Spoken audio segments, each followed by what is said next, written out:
saya Trisevani Ramadanti dari kelas 3 PAIB dengan NIM 2017402079 dari kelompok 9. Di sini saya akan mempresentasikan dengan judul materi biokrasi dalam pendidikan. Nah, biokrasi dalam pendidikan ini dari mata kuliah administrasi pendidikan.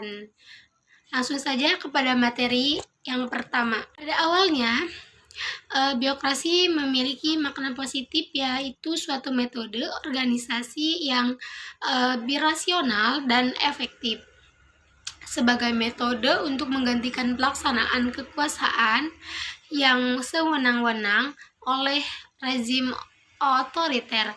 Dan makna positif dari biokrasi muncul karena adanya harapan baru dalam proses pengambilan keputusan negara yang semula hanya ditentukan oleh para pemimpin di kantor atau seperti Lenin dan Joseph Stalin di Uni Soviet, Benito Mussolini di Italia, Mustafa Kemal Atatürk di Turki, Adolf Hitler di Jerman, atau Gamal Abdul Nasser di Mesir, yang kemudian berubah dengan memberi peluang adanya partisipasi masyarakat.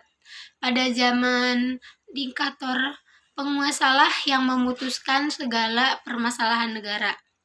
Tanpa adanya biokrasi, tanpa adanya konsultasi, apalagi memutuskan secara bersama-sama. Atau rakyat. Istilah diktator berasal dari bahasa Latin dicere, yang artinya berkata atau bersabda. Dan istilah itu muncul pertama kali pada tahun 501 sebelum Masehi. Perkataan atau sabda pimpinan adalah keputusan dan harus dilaksanakan. Makna positif biokrasi semakin menguat bebarengan dengan era industrialisasi pada akhir abad 18 hingga 19, di mana logika biokrasi dalam kerja pemerintahan dipersamakan dengan jalur perkaitan di pabrik. Proses kerja di lembaga pemerintahan bagaikan proses kerja perkaitan di pabrik. Dengan adanya pembagian kerja, pekerjaan antar bagian dan antar meja. Makna biokrasi yang mula-mula positif semakin menguat. Nilai positifnya di era industrialisasi tersebut bergeser menjadi negatif karena ulah pelakunya yang tidak lain adalah manusia.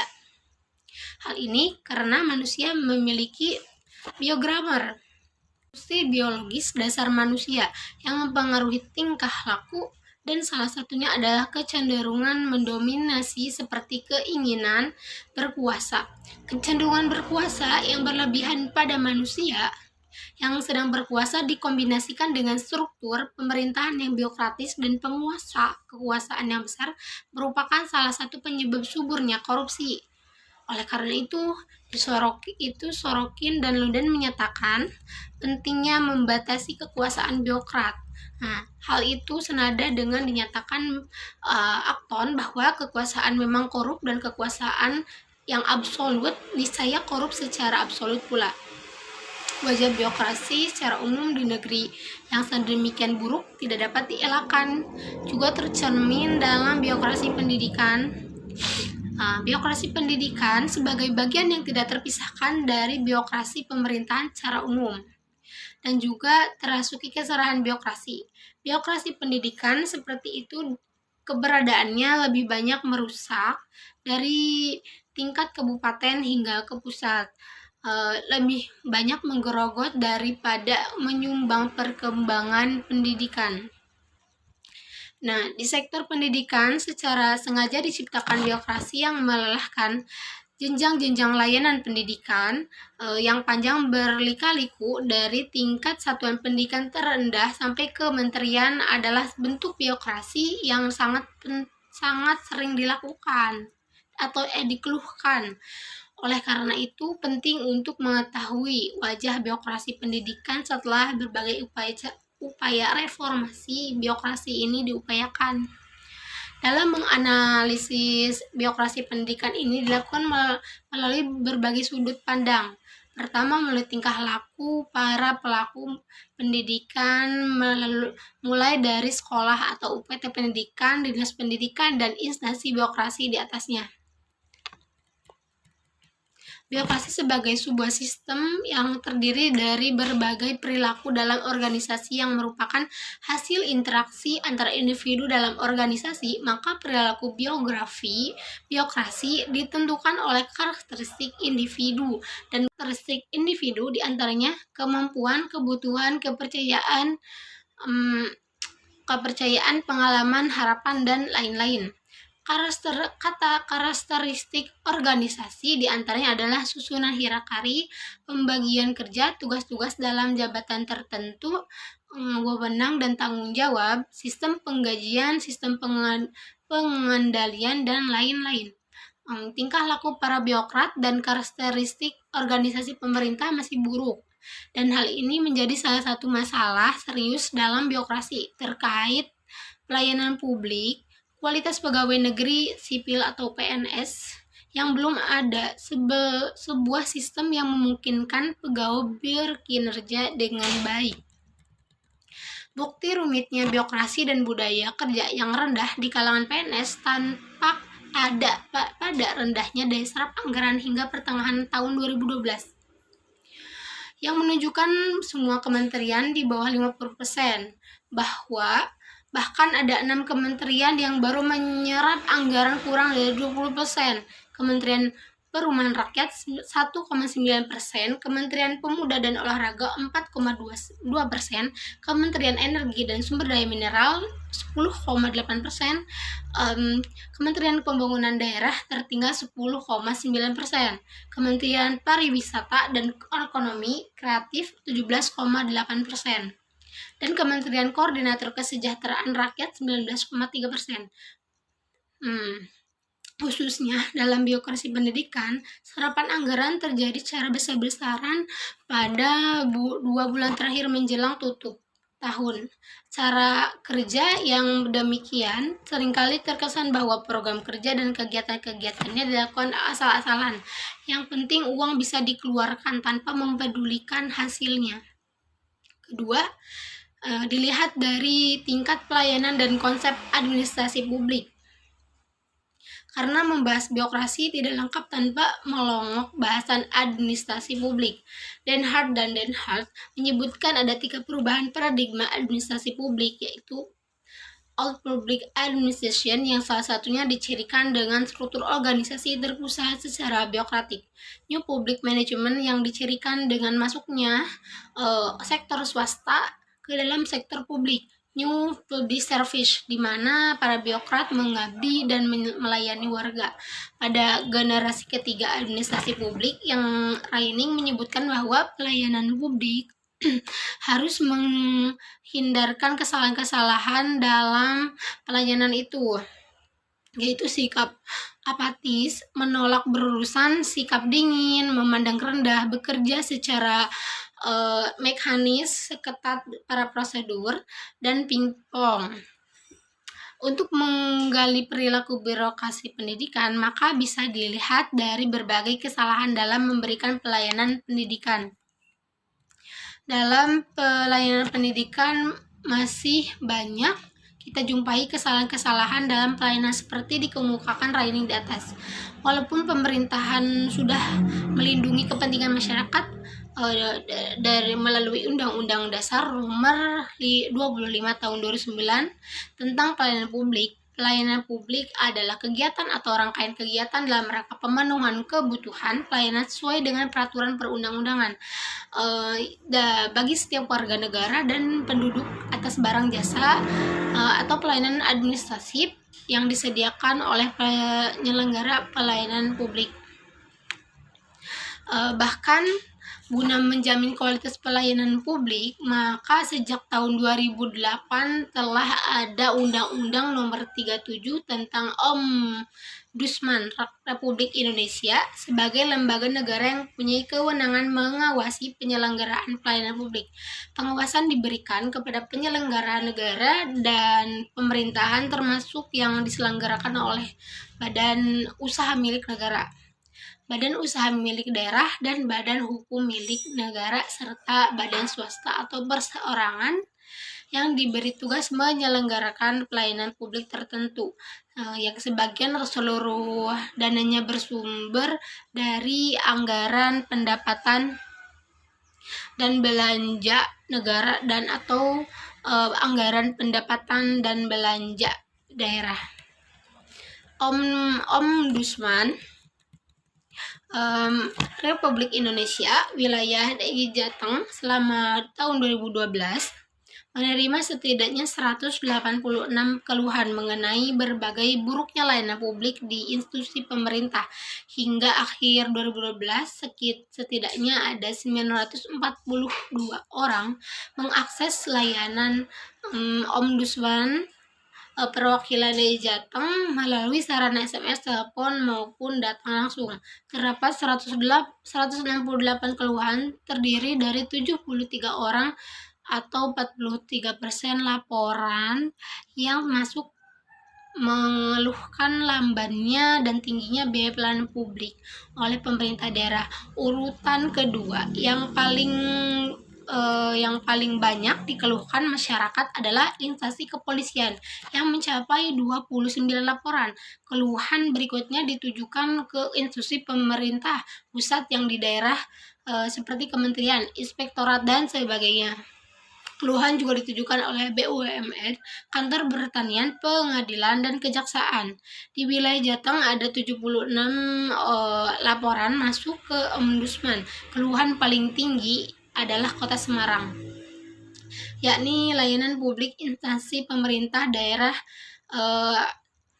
Substansi yang paling banyak dikeluhkan oleh masyarakat adalah pelayanan yang berlarut-larut. Pendidikan sebagai salah satu perwujudan pelayanan publik bisa termasuk yang dikeluhkan tersebut. Namun, untuk mengetahui lebih mendalam, perlu dilakukan penelitian lebih lanjut tentang birokrasi layanan pendidikan. Nah, yang ketiga, kewenangan untuk mengambil keputusan pendidikan secara mandiri. Ketika pemerintah mendesentralisasikan mayoritas kewenangannya kepada pemerintah daerah melalui Undang-Undang Pemerintahan Daerah, Undang-Undang Nomor 2 tahun 1922 tahun 1999 dan Undang-Undang Nomor 32 tahun 2004. Sektor pendidikan adalah salah satu kenyataan kewenangan pengambilan keputusan pendidikan belum banyak berubah. Birokrasi pendidikan dan keputusan pendidikan masih panjang dan berbelit-belit. Dan hampir semua keputusan penting di pendidikan masih ditetapkan oleh pemerintah pusat. Pemerintah daerah hampir tidak memiliki kewenangan apa-apa. Setiap keputusan strategis pendidikan mulai dari sistem pembiayaan, penilaian, kelulusan semua ditentukan oleh pemerintah pusat. Dalam hal ini Kementerian Pendidikan dan Kebudayaan. Lemahnya kemampuan pendidikan dalam pengambilan keputusan pendidikan karena rendahnya kapasitas fiskal masing-masing daerah. Pendapatan daerah berasal dari 3 sumber, yaitu pendapatan asli daerah, dana perimbangan, dan lain-lain. Pendapatan yang sah Undang-Undang Nomor 33 tahun 2004. Kenyataannya, sebagian besar pendapatan daerah bersumber dari dana perimbangan, terutama dana alokasi umum atau DAU. Kondisi inilah yang menyebabkan ketergantungan pemerintah daerah terhadap setiap keputusan pendidikan pada pemerintah pusat. Seiring dengan desentralisasi pemerintah tersebut, juga telah digulirkan pengelolaan pendidikan mandiri yang disebut manajemen berbasis sekolah atau MBS. yang intinya adalah memberikan kewenangan seluas-luasnya kepada masing-masing sekolah dalam mengambil keputusan pendidikan. Namun ruh MBS tidak pernah ada, karena pada dasarnya sekolah-sekolah tidak pernah mendapatkan kewenangan mengambil keputusan terkait pembiayaan, penilaian, kelulusan, apalagi sumber daya manusia atau SDM dalam pembiayaan pendidikan melalui keputusan Menteri Pendidikan nomor 60 tahun 11 dan keputusan Menteri Pendidikan dan Kebudayaan nomor 44 tahun 2012 tentang larangan kepungutan biaya pendidikan jelas-jelas memberangus kewenangan sekolah untuk mengelola diri sendiri. Sekolah tidak ada otonomi sama sekali dalam mengelola rumah tangganya, tergantung sepenuhnya pada pemerintah pusat. Bahkan para kepala daerah dan kepala dinas pendidikan tidak berada menghadapi hal ini. Yang keempat, kualitas para birokrat bidang pendidikan masih lemah. Hal ini dilihat dari banyaknya pejabat pendidikan yang masuk penjara karena kesalahan prosedur dan administrasi. Penyebabnya adalah tidak ada persiapan yang matang bagi para pejabat pendidikan. Pejabat pendidikan yang baru, apalagi akhir-akhir ini para pejabat pendidikan lebih banyak diangkat karena kedekatan politik. Karena ada peluang untuk mengambil keputusan sendiri, para birokrat pendidikan banyak yang tidak mengindahkan asas legalitas dan diskresi. Hal ini dikarenakan rendahnya kapasitas pejabat pendidikan dalam menjalankan tugas pokok dan fungsinya. Kesalahan dalam pengambilan keputusan menyebabkan kesalahan administrasi dan substansi dan menyeretnya dalam penjara. Melihat kenyataan di atas, penting segera dilakukan reformasi birokrasi pendidikan secara sungguh-sungguh melalui peningkatan kapasitas sumber daya manusia, peningkatan kewenangan daerah untuk mengelola urusan pendidikan, dan memberikan kesempatan masing-masing satuan pendidikan untuk mengambil keputusan secara mandiri. Dengan cara ini, birokrasi pendidikan dapat berjalan secara efisien dan efektif. Mungkin ada sedikit kesimpulan atau simpulan dari materi yang saya sampaikan terkait dengan birokrasi dalam pendidikan. Tingkah laku birokrat dan karakteristik organisasi pendidikan saat ini belum baik. Hal ini mengakibatkan buramnya potret birokrasi pendidikan di Indonesia. Peningkatan kualitas birokrat pendidikan dan perbaikan sistem serta organisasi pendidikan menjadi prioritas mendesak agar wajah birokrasi pendidikan menjadi lebih baik. Buruknya perilaku birokrat pendidikan dan karakteristik organisasi pendidikan yang lebih banyak menyebabkan tingkat layanan pendidikan kepada masyarakat juga belum baik. Penerapan standar pelayanan pendidikan menjadi kebutuhan mendesak dan mendasar agar pelayanan pendidikan bisa diberikan dengan layak. Satuan pendidikan baik tingkat sekolah, kabupaten, dan provinsi sudah seharusnya diberikan keleluasaan untuk mengambil keputusan terkait urusan pendidikan secara mandiri. Urusan pendidikan sudah selayaknya dijauhkan dari urusan politik, sehingga para pelaku pendidikan memiliki kemandirian dan menyelesaikan masalahnya secara kreatif dan bertanggung jawab. Mungkin cukup sekian presentasi dari saya. Mohon maaf apabila banyak kesalahan dan juga banyak khilafan karena saya masih dalam tahap belajar. Wassalamualaikum warahmatullahi wabarakatuh.